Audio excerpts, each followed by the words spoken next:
எனக்கு நல்ல தெரிஞ்ச நல்ல நெருக்கமான பாய் இந்த வெள்ளத்தில் அடிபட்டு வந்த போத்தலில் தண்ணின்னு நினச்சி பெட்ரோலை கொஞ்சம் குடிச்சிட்டார்.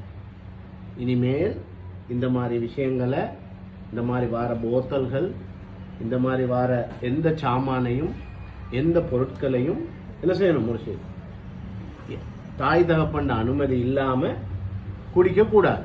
இது எனக்கு மட்டும் இல்லை, மற்ற ஆக்களுக்கும் நான் கொடுக்குற அட்வைஸ். இதே போல் நெலும்புத்திரி, லைசோல், கிளீனிங் பாட்டில்ஸ் எல்லாமே வீடுகளில் அங்கங்கே இப்போ இருக்கும். சின்ன பிள்ளைகளை அவதானமாக வச்சுக்கொள்வது உங்களோட கடமை. நீங்கள் அதே மாதிரி பாதுகாப்பாக அந்த பொருட்களை எவ்வளோ பிரச்சனையாக இருந்தாலும் வச்சுக்கிறது கடமை. சரி, ஓகே.